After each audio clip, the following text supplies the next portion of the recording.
Now, most of the time, I always read your comments, and every once in a while, I read a comment and I say, I'll make a video on this, why not? So, in this case, we got Hayden Lyons. Hayden Lyons, I'm gonna read your comment. Let me pull up the comment so everybody can see it, and here we are.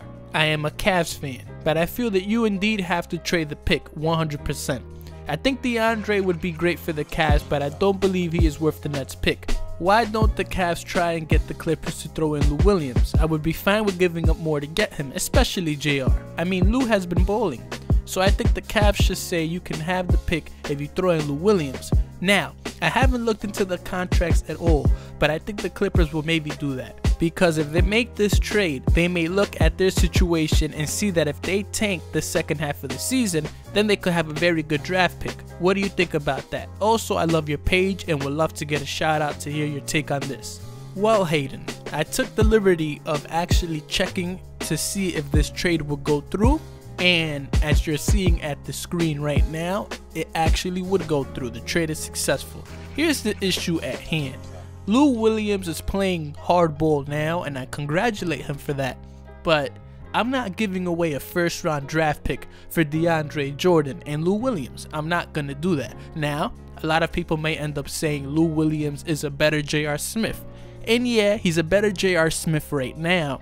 I don't know how good Lou Williams is going to play with the Cleveland Cavaliers, and I don't know if he's going to keep producing at that high level that he's producing with the Clippers when the Clippers have no options right now. I mean, the Clippers are playing with a high school team, and it's very easy to ball out when you're playing with a high school team like the Clippers, because the Clippers are terrible right now. Just look at their roster. I'd actually be upset if Lou Williams didn't put up these numbers, because he's capable of doing that. Now when you're in a situation with Isaiah Thomas, LeBron James, Dwayne Wade, Jeff Green, and all these guys, I don't know if Lou Williams is going to be in the position to score the way that he's scoring in the Clippers. Yeah, anybody can knock down an open jump shot, but we're talking about a guy that likes to command the ball, and Isaiah Thomas does just that. So that's the situation I have with Lou Williams. Lou Williams isn't a guy that I'd go, oh, whoa, they're throwing in Lou Williams, now I have to give him the first round draft pick. No, I'm not very interested in that. So I'm going to have to pass on that. As far as you needing to trade the pick to keep LeBron, yeah, they're going to have to do that. If they don't do that, they're going to possibly lose LeBron James.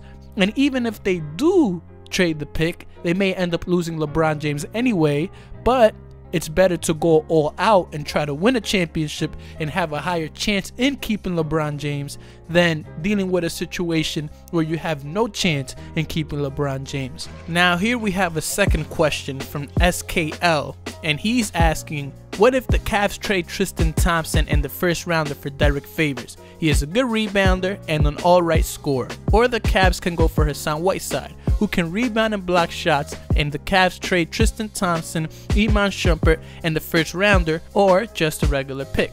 Please make a video on this, and would it work, by the way? I'm a big fan of yours. Keep the videos up, man. Now, I didn't even bother looking up to see if this would actually go through. Because why would the Miami Heat trade away Hassan Whiteside for Tristan Thompson and Iman Shumpert? I understand the first round draft pick is valuable, but I'm not trading away Hassan Whiteside for Tristan Thompson and Shumpert. That's your franchise center. I don't see them doing it. I mean, if they do that, the Miami Heat are going to be terrible. Terrible, man. I mean, at least the Miami Heat can make an 8th seed or a 7th seed right now.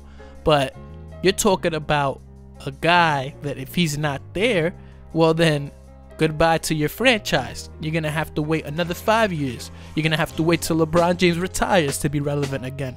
I mean, the Miami Heat are a little bit relevant. So why are you going to get rid of Hassan Whiteside for a first round draft pick that could potentially be top 10, top 15? You just don't know.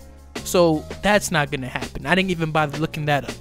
As far as Tristan Thompson in the first rounder for Derek Favors is not going to help the Cavaliers. He's a role player at that. Maybe he's a glorified starter, like a glorified role player. Like, he's not a role player, he's a starter, but he's not that guy to lead you over the top. For all that, I'd rather have DeAndre Jordan. And you guys know me, you know I damn well don't want DeAndre Jordan. I don't want DeAndre Jordan anywhere near the Cavs. And I would rather have DeAndre Jordan than have Derek Favors. Derek Favors isn't going to help at all. You have Jeff Green, who's producing not like Derek Favors, but he's like a Derek Favors.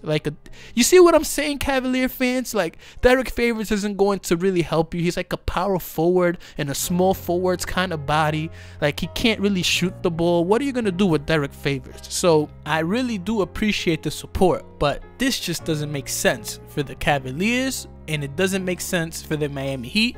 And of course, I wouldn't even entertain this. It's not going to happen. The Cavaliers aren't nearly that dumb to try to entertain Derek Favors. I mean, Derek Favors is Derek Favors. He's not going to really get you over the mountaintop. Now, with all that being said, will the Cavaliers actually move the pick or not? What do you guys believe the Cleveland Cavaliers are going to do? What do you guys believe? Not what you want them to do. Because believe me, I've seen some ridiculous comments. I saw some guy say Blake Griffin, and in my mind I'm like, Blake Griffin? Who you gonna get for Blake Griffin? Then I had another guy say Andre Drummond, and it's like, who you gonna give up for Andre Drummond? That's not gonna happen. And look, Isaiah Thomas is playing great basketball. What my biggest fear is that everybody's gonna look at Isaiah Thomas and go, wait, we got Isaiah Thomas. He's playing like a Hall of Fame All-Star in NBA 2K. We don't even need to make any moves because we got Isaiah Thomas. If that happens, the Cleveland Cavaliers have no chance in hell in winning the NBA championship. I believe the Cleveland Cavaliers have to make a move despite Isaiah Thomas playing like an NBA Hall of Famer in NBA 2K. They have to do something, and they have to do something quick, because the Golden State Warriors, they're just getting better. And I really believe in my heart of hearts that the Cleveland Cavaliers are just one move away from taking it all. Anyways, I'm out. Big germ. I was, but now I'm back 'cause it's spring training.